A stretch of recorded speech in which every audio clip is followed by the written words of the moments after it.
Okey, Assalamualaikum dan selamat sejahtera semua pelajar-pelajar sekalian. Waalaikumsalam. Salam sejahtera cikgu. Waalaikumsalam cikgu. Baik, apa khabar awak semua hari ini? Semua sihat? Khabar baik. Alhamdulillah sihat. Okey, Alhamdulillah. Memandangkan kes COVID masih lagi tinggi, saya harap awak semua jaga kesihatan, jaga SOP. Tak perlu keluar kalau tak ada apa-apa perkara yang penting.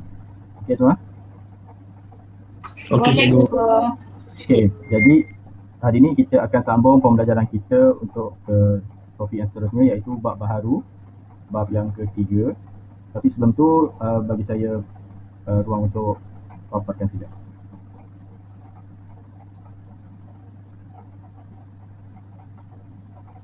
Semua boleh nampak ke?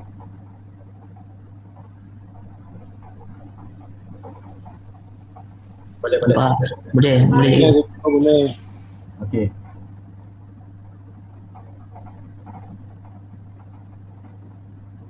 Okey, sebelum tu saya nak tanya kamu beberapa soalan.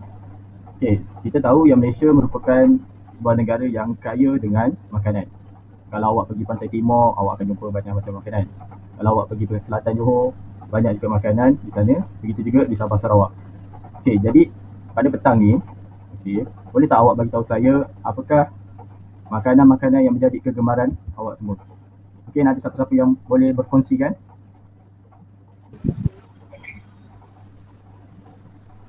Nasi kerabu cikgu.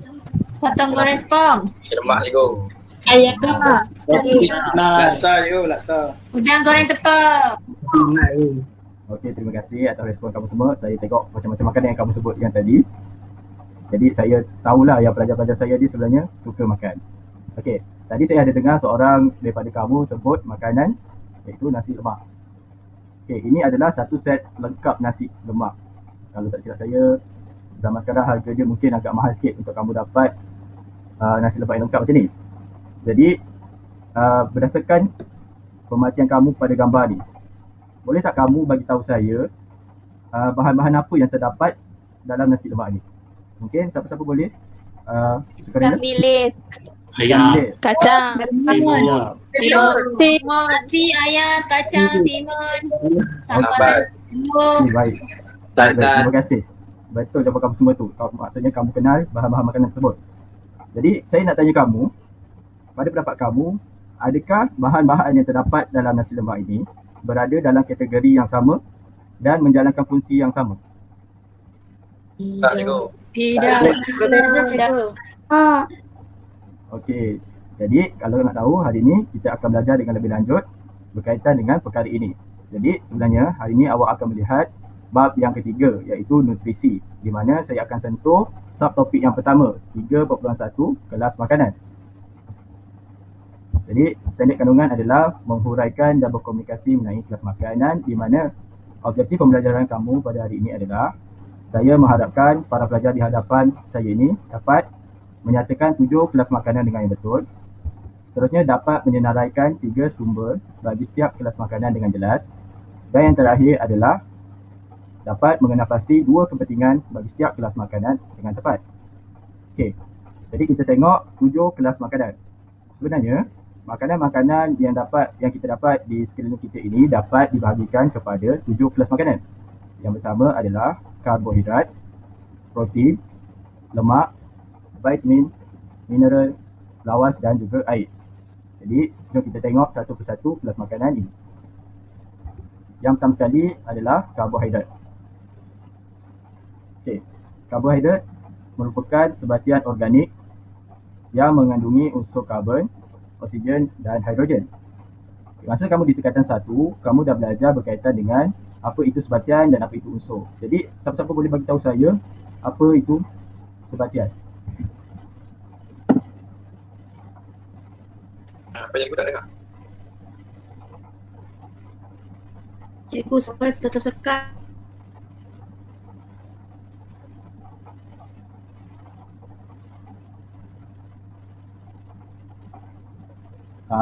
Okey, boleh dengar? Merupakan sebatian organik yang mengandungi unsur karbon, oksigen dan hidrogen. Okey, jadi soalan saya, adakah kamu boleh bagi tahu saya apa yang dimaksudkan dengan sebatian? Mungkin Amrullah boleh cuba. Sepatian ni dua unsur yang bergabung je. Membentuk Okey. sepatian. Okey, betul Amrul. Sepatian bermaksud gabungan unsur-unsur. Okey, jadi kalau kamu tengok dekat struktur molekul karbohidrat ni, kamu boleh nampak yang karbohidrat terdiri daripada karbon, unsur oksigen dan juga unsur hidrogen. Ini adalah struktur molekul bagi karbohidrat. Kamu jangan risau, kamu tak perlu nak ingat ada berapa hidrogen, ada berapa karbon dan oksigen. Cuma saya harap kamu dapat ingat karbohidrat terdiri daripada unsur karbon, oksigen dan hidrogen. Okey semua? Jadi contoh-contoh karbohidrat dapat kita lihat. Yang pertama adalah kanji, iaitu merupakan makanan simpanan dalam tumbuhan. Yang kedua adalah glycogen, makanan simpanan dalam haiwan. Dan yang ketiga adalah selulosa, iaitu karbohidrat yang membentuk dinding sel tumbuhan. Okay, seterusnya adalah kelas makanan yang kedua, iaitu protein. Okay, protein merupakan bahan makanan yang mengandungi unsur karbon, hidrogen, oksigen dan nitrogen. Unit asas bagi protein adalah asid amino. Okay, jadi sama juga macam karbohidrat, protein ni bila kita makan, dia akan dicernakan kepada unit yang paling asas ataupun yang paling kecil, iaitu kita kenali sebagai asid amino. Dan asid amino ni lah yang akan menjalankan fungsi-fungsi protein itu tadi. Okey, ini adalah struktur molekul bagi protein, iaitu terdiri daripada unsur karbon, hidrogen, oksigen dan ada tambahan nitrogen kat sini. Semua boleh faham? Boleh cikgu? Boleh cikgu. Okey. Yang seterusnya adalah lemak. Lemak mengandungi unsur karbon, hidrogen dan oksigen, sama macam karbohidrat. Dan lemak terbentuk daripada kolesterol dan asid lemak. Okey, jadi lemak ni terbahagi kepada dua, iaitu yang pertamanya adalah lemak haiwan dan lemak tumbuhan. Okey, soalan saya, ada tak dari kalangan kamu boleh bagi tahu saya apakah perbezaan di antara lemak haiwan dan lemak tumbuhan? Okey, Abbas boleh cuba Abbas? Tak dengar cikgu. Ulang boleh tak cikgu? Okey, boleh tak awak bagi tahu saya apa perbezaan di antara lemak haiwan dan lemak tumbuhan?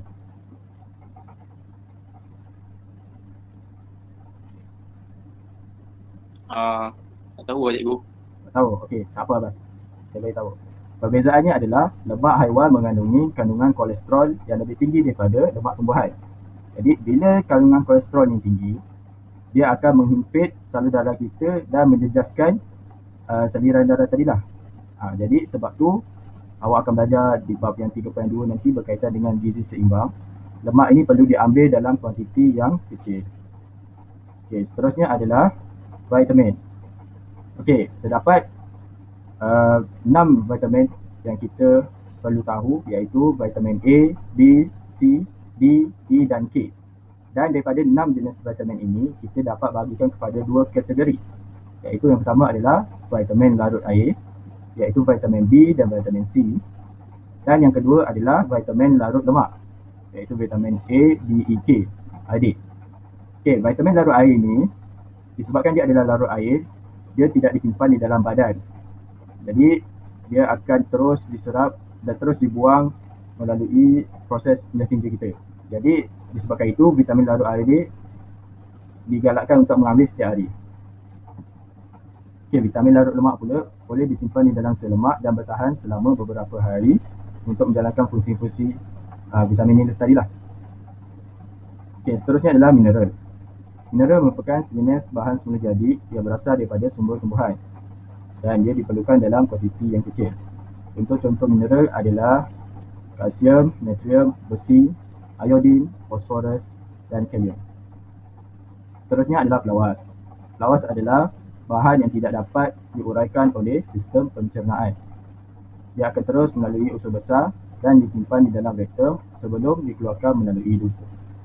Okey, sebab apa? Sebab dia tak dapat diuraikan, jadi dia tak masuk ke dalam usus kecil. Dia akan terus melalui usus besar dan kemudian dia terus dibuang. Okey, yang terakhir sekali adalah air. Air mengandungi unsur hidrogen dan oksigen. Dan air merupakan sejenis cair yang tiada bau, rasa dan warna. Jadi air ni memang sangat penting pada manusia dan dia diperlukan dalam badan manusia sebanyak 70%. dan terdapat banyak fungsi-fungsi air dalam badan. Sekejap lagi kita akan tengok. Okey. Jadi kamu dah belajar kelas-kelas makanan, iaitu terdapat 7 jenis kelas makanan. Jadi untuk aktiviti pada petang ni, saya nak kamu berada dalam kumpulan dan saya nak kamu nyatakan contoh-contoh makanan yang merupakan sumber bagi setiap kelas makanan yang anda dah belajar tadi. Jadi kat sini ada 7 kelas makanan. Jadi saya bagi kamu masa dalam 5 minit 10 minit, dan sekejap lagi saya akan panggil wakil-wakil daripada kumpulan untuk memberitahu saya apakah contoh-contoh makanan bagi setiap kelas makanan berikut. Saya akan panggil nama sekejap lagi, jadi awak semua tolong bersedia. Okey, cikgu. Okey, cikgu. Okey, semua dah selesai. Jadi untuk kelas makanan yang pertama, karbohidrat. Okey, jadi boleh saya minta kumpulan Fakti, boleh awak bagi tahu saya makanan-makanan yang merupakan sumber karbohidrat. Mak Fakti ada?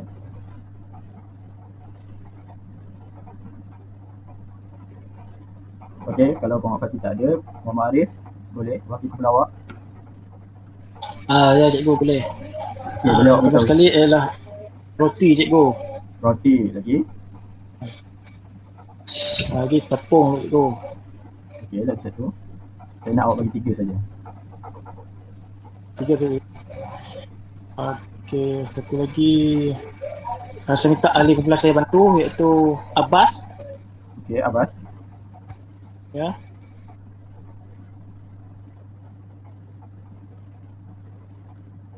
Okey, kalau tak ada tak apa. Kita tengok contoh makanan bagi karbohidrat.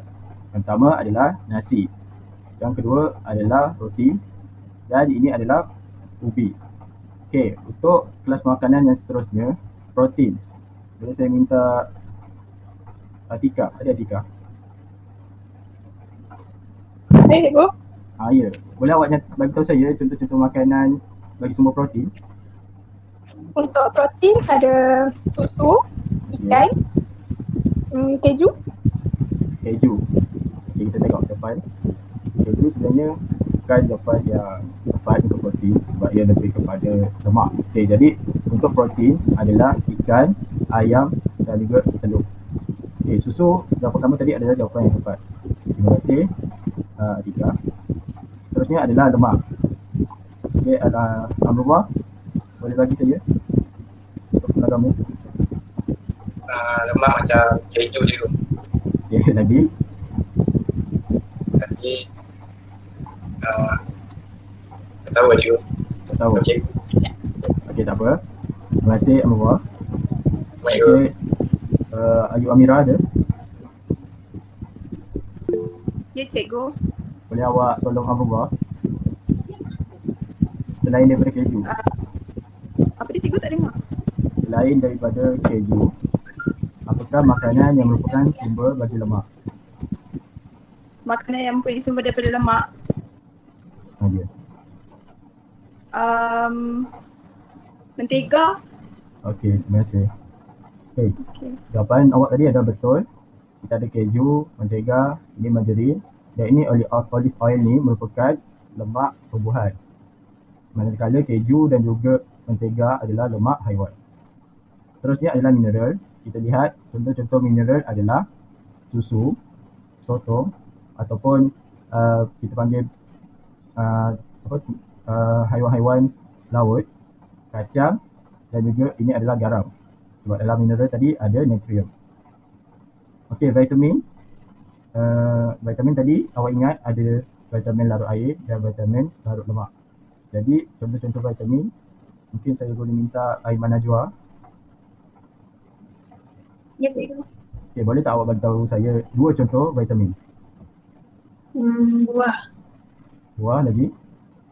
Sayur. Buah dan sayur. Okey, terima kasih Aiman, jawapan kamu betul. Kebiasaannya vitamin kita boleh dapat daripada buah-buahan dan juga sayur.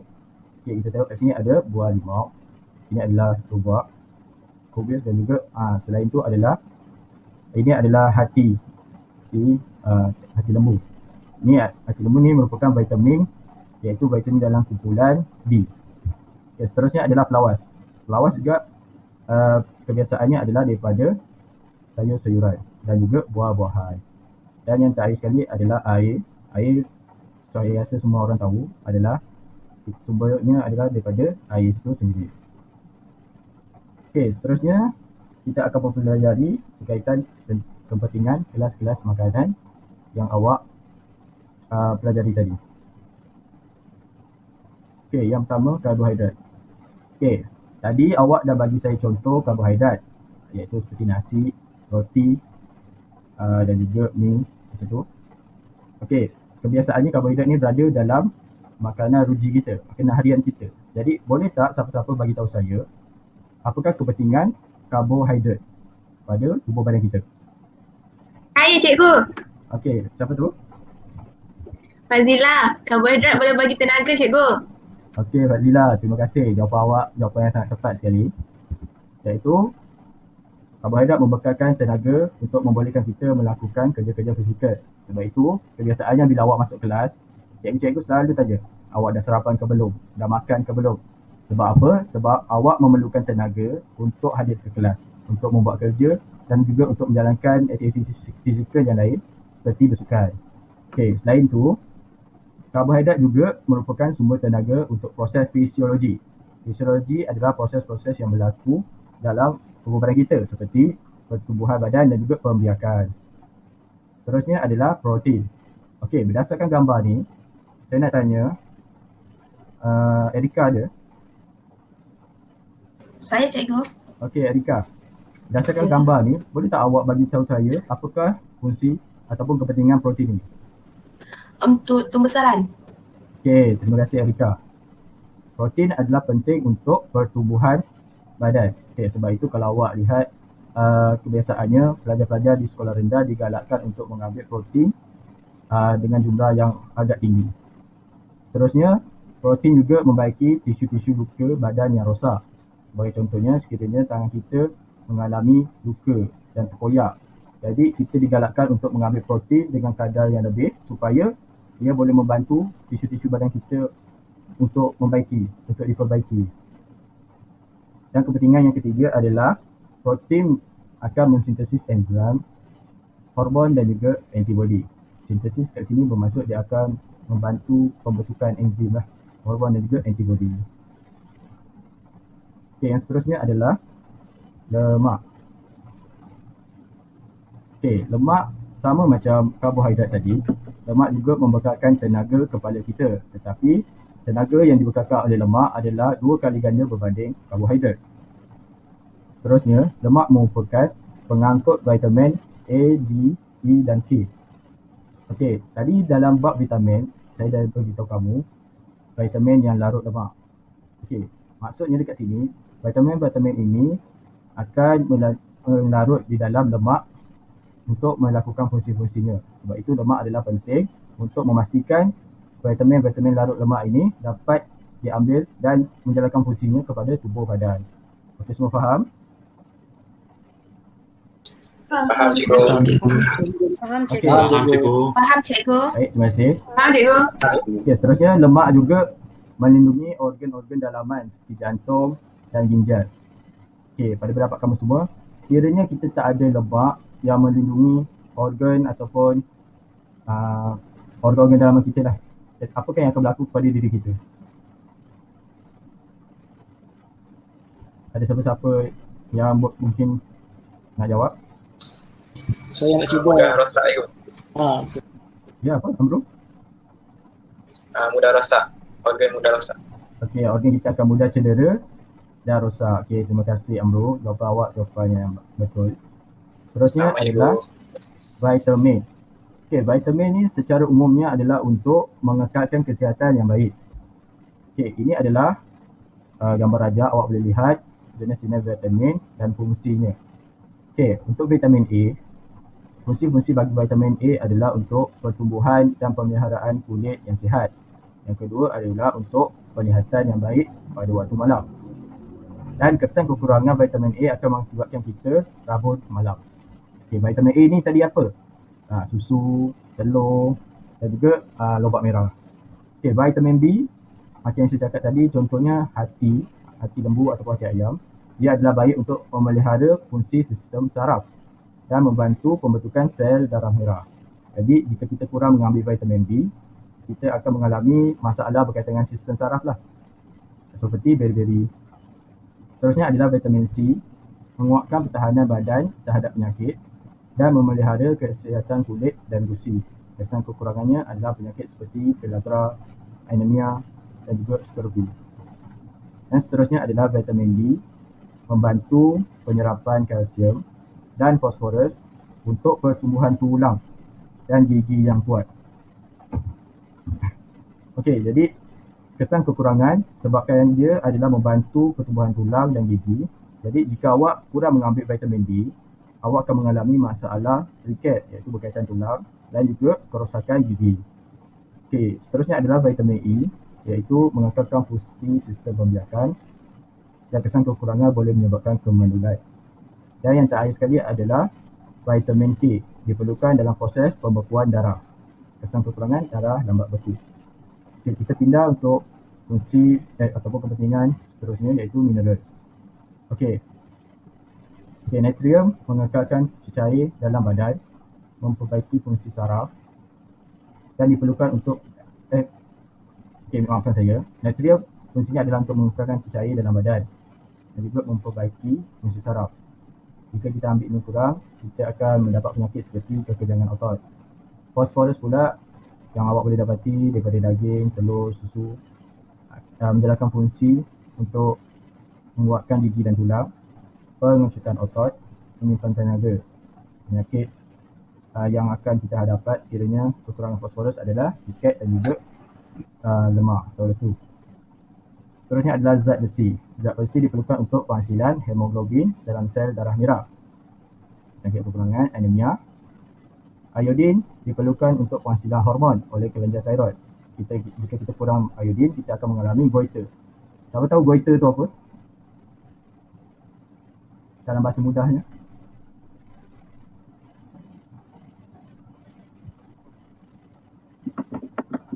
Okey, ada yang tak tahu. Goiter ni bukan gaut. Goiter ni adalah beguk. Maksudnya pembekakan yang ada pada leher kita. Biasa kalau awak lihat orang-orang yang mengalami bengkak pada leher, kita panggil beguk. Okey, jadi seterusnya adalah kalium. Semua boleh dengar suara saya? Hello?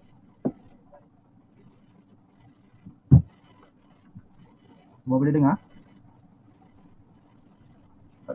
Okey, saya sambung untuk kalsium. Kalsium fungsinya adalah gigi dan tulang yang kuat, kesihatan otot dan saraf dan juga mengelakkan blood clotting. Okey, penyakit kekurangan kalsium adalah seperti riket, osteoporosis dan pendarahan berterusan. Awak semua boleh nampak slide saya tak?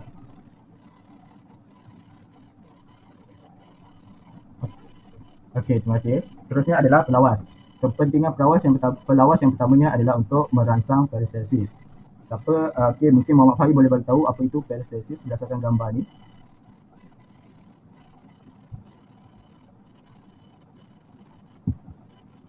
Sekejap minta maaf, saya ada masalah lain sikit. Sekejap peristalsis adalah pergerakan. Okey, Muhammad Fahim boleh teruskan? Dia menjadikan makanan berbola. Tak ingat cikgu. Saya jawab cikgu boleh? Peristalsis pergerakan yang disebabkan oleh pengecutan dan pengeluran otot-otot di saluran pencernaan seperti esofagus, usus kecil dan usus besar.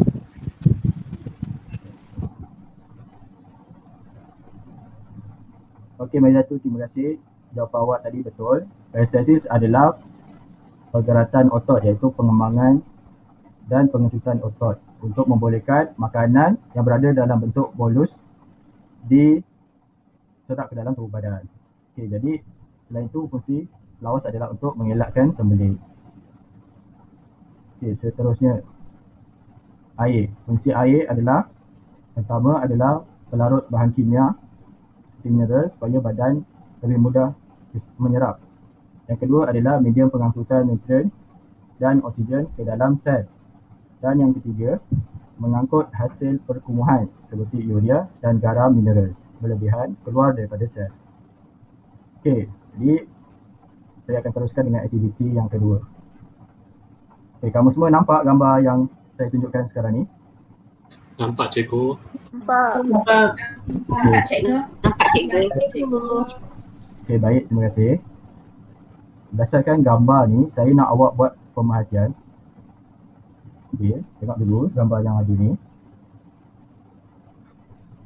Okey, jadi berdasarkan gambar ni, boleh tak awak bagi tahu saya apa yang awak nampak?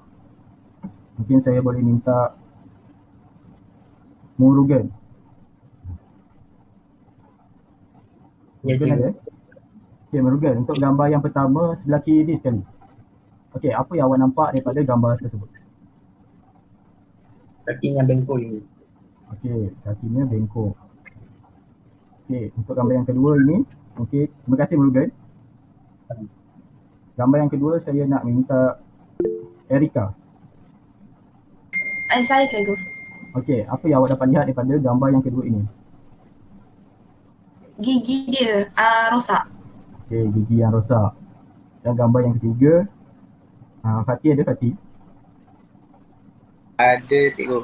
Okey Fatih, boleh awak beritahu saya gambar yang ketiga ini berkaitan apa? Kini badan dia kurus tapi perut dia besar. Dia kurang makan. Okey, baik. Terima kasih Muhammad Fatih dan juga Erika dan Murugan. Okey, berdasarkan jawapan-jawapan kawan kamu tadi, seperti okey, ada masalah kaki bengkok, kerosakan gigi dan juga badan yang tak ada zat. Okay, boleh tak awak bagi tahu saya kenapa ataupun bagaimana keadaan ni boleh berlaku? Okay, mungkin kita boleh pergi untuk gambar yang pertama dulu. Ada tak siapa-siapa secara sukarela nak bagi tahu kenapa masalah kaki bengkok ni boleh berlaku pada individu ni? Kurang vitamin.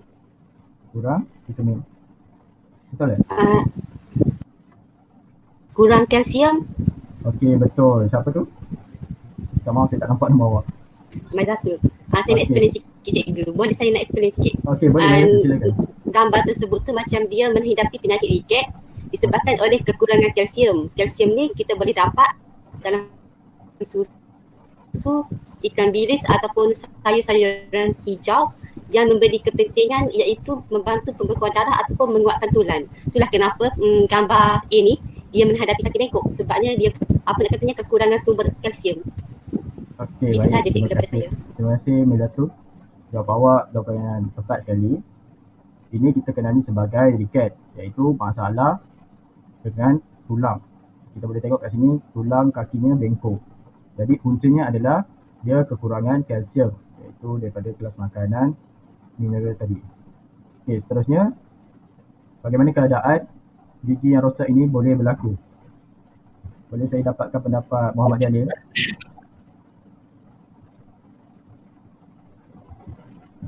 Okay, Muhammad Jalil ada?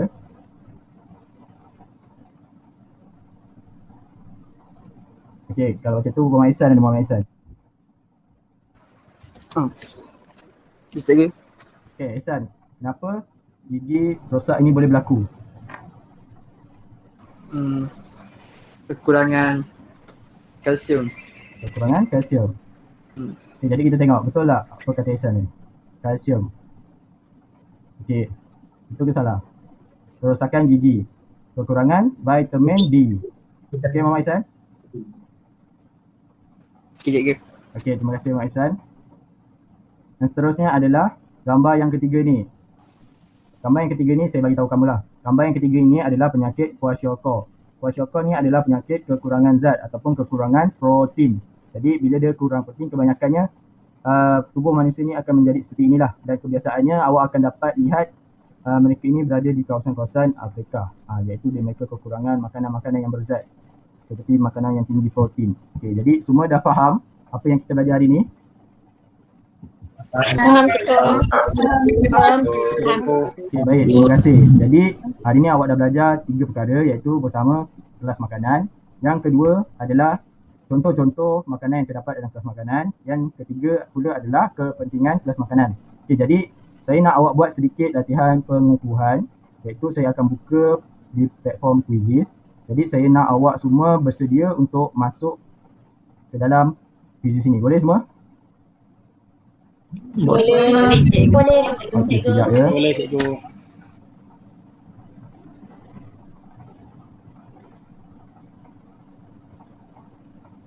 Okey, semua dah bersedia ke? Dah cikgu. Okey, awak boleh masukkan kod game ni 922901. Bagi link boleh tak? Bagi link sekejap ya.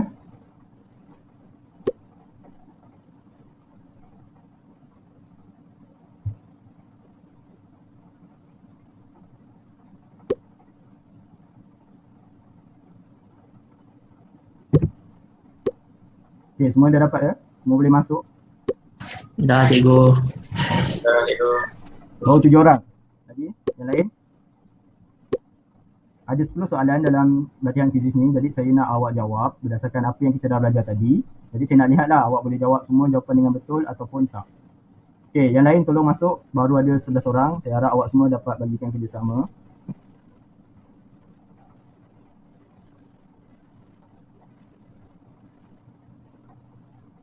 Okey, ada lagi tak yang nak masuk? Saya tak boleh masuk cikgu Cahaya.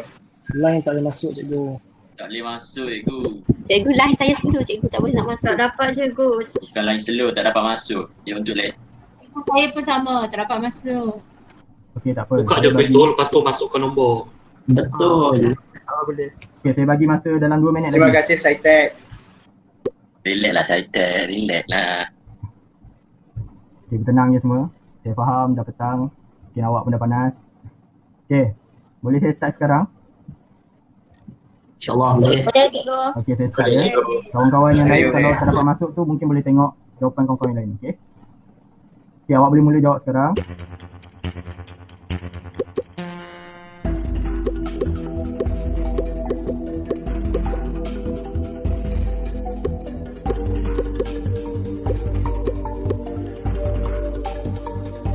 Okey, lagi 3 orang, 4 orang. Belajar belum jawab.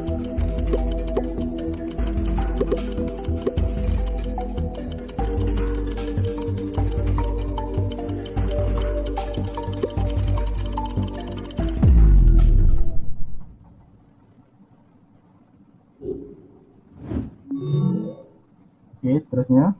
Okey, ada yang salah juga ya. Berapakah kelas makanan yang terdapat dalam piramid makanan?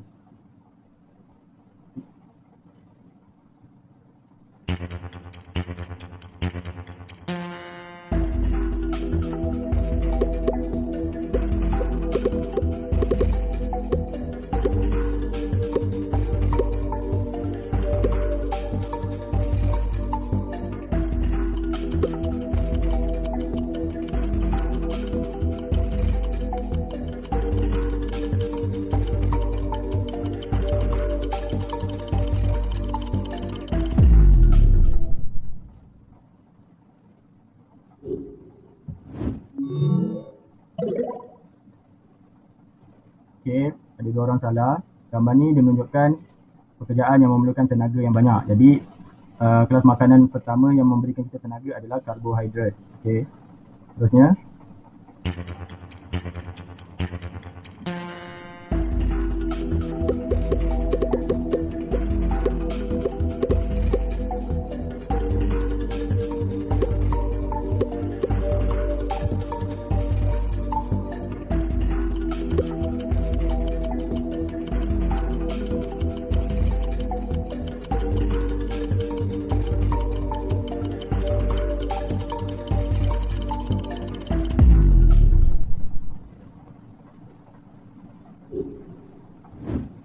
Okey, ada seorang pelajar salah ataupun tak jawab saya perasan tadi ya. Ini adalah penyakit kwashiorkor, iaitu kekurangan protein. Okey, seterusnya.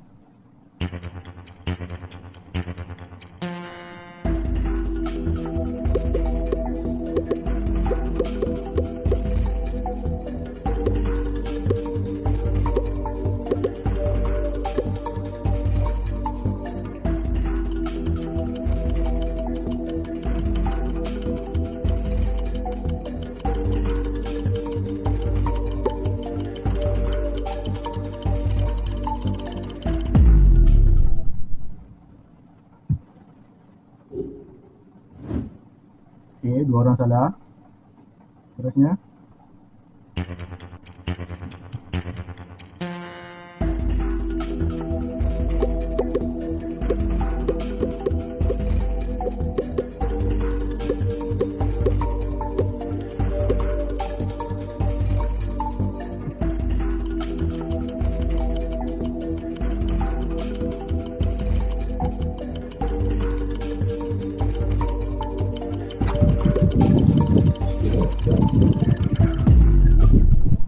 Sempoi. Okey, masih ada yang salah. Gambar ni adalah gambar vitamin. Jadi dia pelawas merupakan mencegah daripada sembelit. Okey, seterusnya.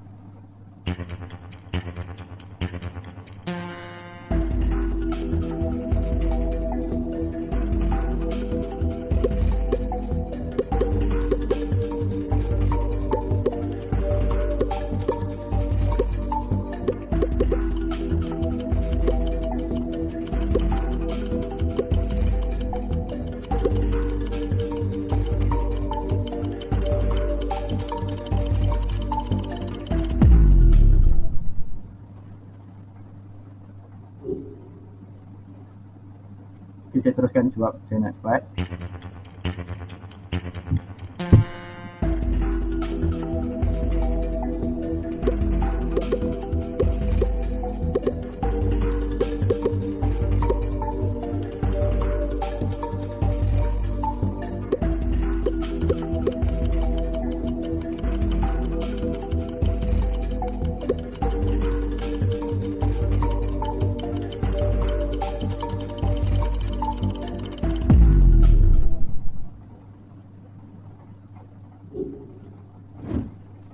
Okey, dua orang salah ya.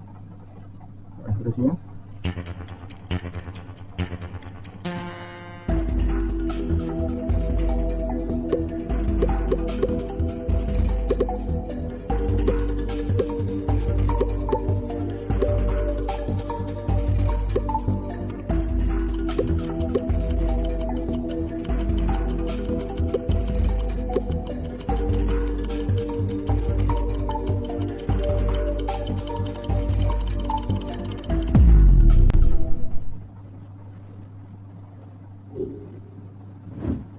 Tiga orang ni tak jawab saya nampak tadi.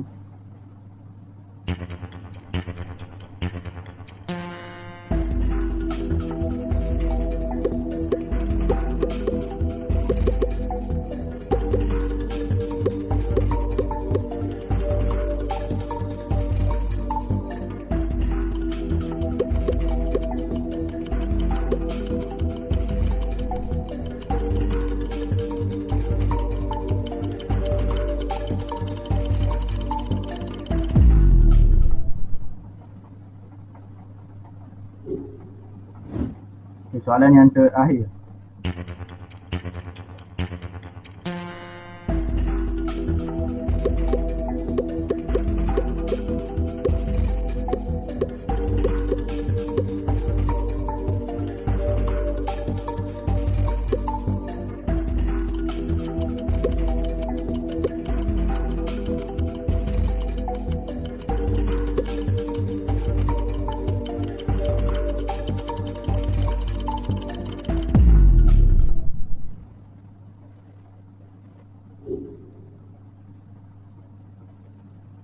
Okey, selesai.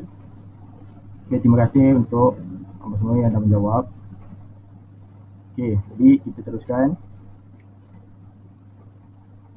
Okey. Boleh tak saya nak minta wakil daripada kalangan kamu, seorang lelaki dan juga seorang perempuan untuk nyatakan rumusan dan refleksi pembelajaran kamu pada hari ini. Okey, mana-mana wakil? Boleh? Kalau tak ada wakil, saya panggil. Boleh?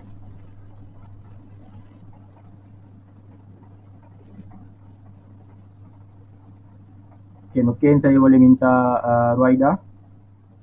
Boleh tak awak bagi tahu saya rumusan perasaan ataupun apa yang awak dah belajar hari ini? Pertama sekali saya belajar hari ni apa disebabkan penyakit-penyakit ni dia punya tak makan vitamin ke, tak makan kalsium ke, kesan-kesan tu. Lepas tu jenis protein, karbohidrat. Okey, itu saja Roida. Ya. Okey, terima kasih. Seorang lagi mungkin Amrullah boleh tak kamu bagi saya apa yang kamu dah belajar hari ini? Boleh cikgu. Okey. Ini saya dapat belajar tentang jenis-jenis kelas makanan. Cikgu ada tadi contoh protein, karbohidrat, lemak, lawas semua tu. Lepas tu fungsi-fungsi setiap kelas makanan. Kemudian akibat ataupun penyakit yang kita boleh dapat kalau kita kurang ambil kelas makanan. Okey, terima kasih. Terima kasih Amrullah. Okey, jadi saya rasa ini sajalah untuk kelas saya pada pagi ini. Ada apa-apa soalan yang mungkin awak ada nak tanya sebelum saya mengakhiri kelas pada hari ini? Tak ada cikgu. Okey, kalau tak ada, saya ucapkan terima kasih kepada awak semua yang hadir kelas saya dan saya minta maaf atas segala masalah-masalah teknikal yang berlaku. Kita jumpa lagi di kelas yang akan datang iaitu untuk tajuk yang seterusnya. Okey, terima kasih semua. Terima kasih Sama-sama. cikgu. Cikgu. Terima kasih, Cikgu. Terima kasih.